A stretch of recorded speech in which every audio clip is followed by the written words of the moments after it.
नमस्कार दोस्तों। आज मैं आप लोगों को बहुत ही अच्छी कहानी लेकर के आई हूँ। शिव पार्वती का संवाद है। बहुत ही अच्छी कहानी है। आप लोग इस कहानी को पूरी ज़रूर सुनिएगा। कुछ ना कुछ ज़रूर सीखने को मिलेगा। और वीडियो को लाइक कर दीजिएगा फ्रेंड्स। चैनल को सब्सक्राइब कर लीजिएगा। प्रेम से बोलिए हर हर महादेव। एक बार की बात है, शंकर भोलेनाथ और माता पार्वती दोनों भ्रमण के लिए निकलते हैं। चलते चलते उन्हें रास्ते में एक बुढ़िया मिलती है। वो बुढ़िया बहुत दुखी रहती है, बहुत चिंता में पड़ी रहती है, रो रही थी। तब भोलेनाथ ने तो कुछ नहीं कहा, लेकिन माता पार्वती ने कहा कि हे नाथ, मैं आपसे कुछ प्रश्न पूछना चाहती हूँ। मेरे मन व्याकुल हो रहा है एकदम से। मैं कुछ समझ नहीं पा रही हूँ, ये इंसान को इतना दुख क्यों मिलता है? क्यों वो चिंतित होता है? मन उसका क्यों व्याकुल होता है? मेरा भी मन व्याकुल हो रहा है। मेरे प्रश्नों का जवाब दीजिए, नहीं तो मैं परेशान ही रहूँगी। शिव जी ने कहा कि बताओ क्या बात है, क्या पूछना चाहती हो? शिव जी तो सब कुछ समझते हैं, वो तो मन की बात समझ लेते हैं, लेकिन फिर भी वो माता पार्वती के मुख से सुनना चाहते थे कि वो आखिर पूछना क्या चाह रही हैं। माता पार्वती ने कहा कि देखो ना, ये जो बूढ़ी औरत है कितनी व्याकुल है। इसको जरा भी चैन नहीं है। देखो, इसकी आंखों में आंसू है, मन में बहुत ज़्यादा कष्ट है।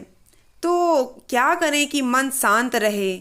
ऐसा कौन सा इसने पाप कर दिया कि इसका मन व्याकुल हो रहा है?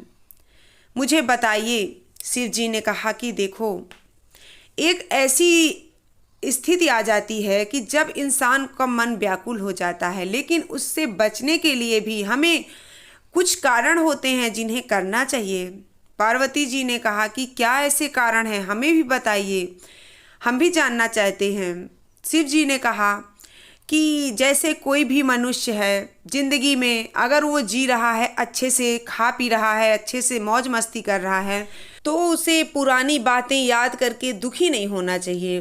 क्योंकि हम पुरानी बातें याद करेंगे तो मन शांत नहीं रहता, मन व्याकुल हो जाता है। और बहुत से लोग तो ऐसे हैं, मनुष्य हैं कि जो पंडित होते हैं, ज्योतिषी होते हैं, उनको अपना हाथ दिखाते हैं और कहते हैं कि बताओ हमारी भविष्यवाणी क्या कहती है, हमारी ज़िंदगी में क्या है।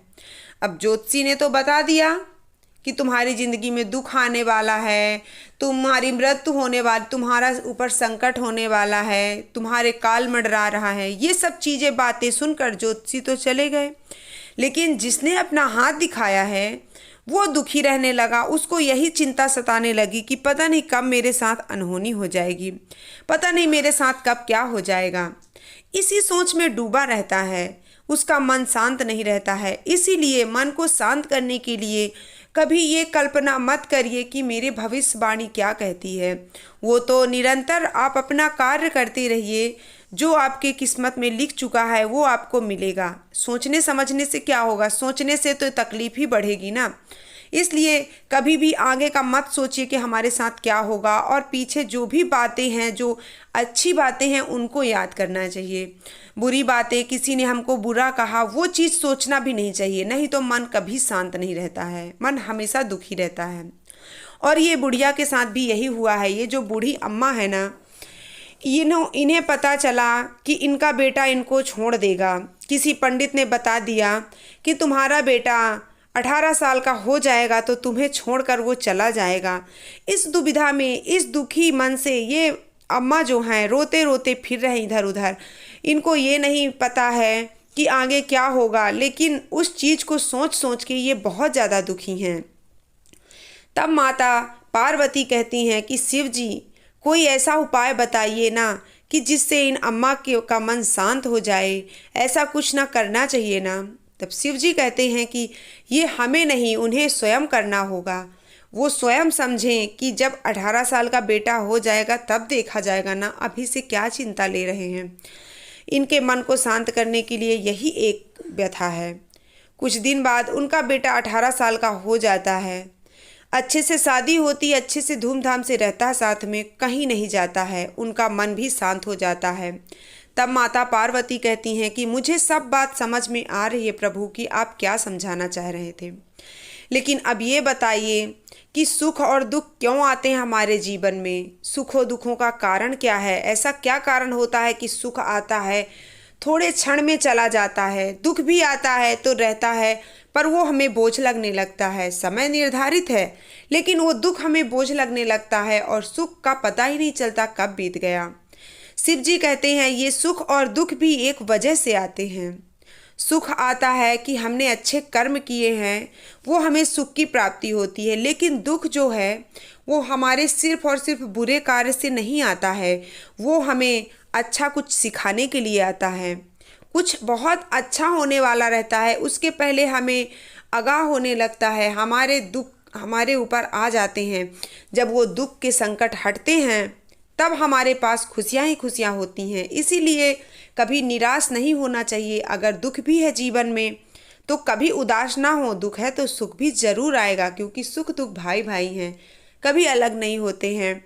सुख है कि पता नहीं चलता है और दुख है तो थोड़े दिन का मेहमान बन जाता है। इसलिए ज़िंदगी हमेशा अच्छे तरीके से जीनी चाहिए, कभी दुखों को लेकर के रोते नहीं रहना चाहिए। बस यही है, एक बात है। माता पार्वती ने कहा कि हे शिव जी, ऐसा कर दीजिए ना कि किसी मनुष्य को दुख ही ना हो।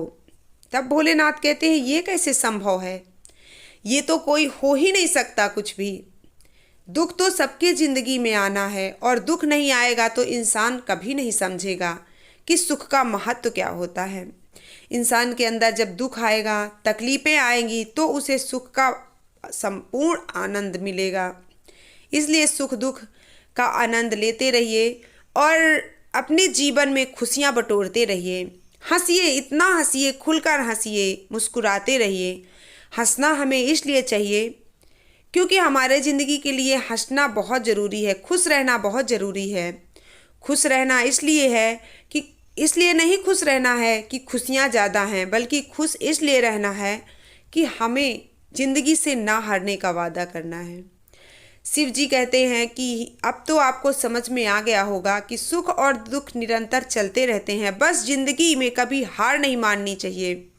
हमेशा ज़िंदगी को एक संघर्ष बनाइए और ज़िंदगी एकदम अच्छे तरीके से जी लीजिए। ये सोचिए कि जो होगा बस देखा जाएगा, बस आज हमें बस खुशी खुशी जीना है। बस कभी दुख, कभी मन, कभी व्याकुल हो ही नहीं सकता है। माता पार्वती ने कहा कि मैं सब कुछ समझ गई हूँ शिव जी। माता पार्वती और शिव जी तो चले गए कैलाश को। अगर आपको इस कहानी से थोड़ी भी सीख मिलती है तो मेरी ये कहानी सुनाने का पूरा फल मिल जाएगा। और इस कहानी पूरी सुनने के लिए आपको तहे दिल से धन्यवाद। मिलती हूँ नेक्स्ट वीडियो में, तब तक अपना ख्याल रखिए, मस्त रहिए, स्वस्थ रहिए और वीडियो को लाइक कर दीजिए। चैनल को अगर सब्सक्राइब नहीं किए हैं तो प्लीज़ चैनल को सब्सक्राइब भी कर लीजिए। मुझे कमेंट करके ज़रूर बताइए कि आपको ये कहानी कैसी लगी। अच्छी नहीं लगी तब भी बताइएगा और अच्छी लगी है, थोड़ा भी कुछ सीख मिली है तो भी बताइएगा। चलिए मैं इस वीडियो का यहीं एंड करती हूँ।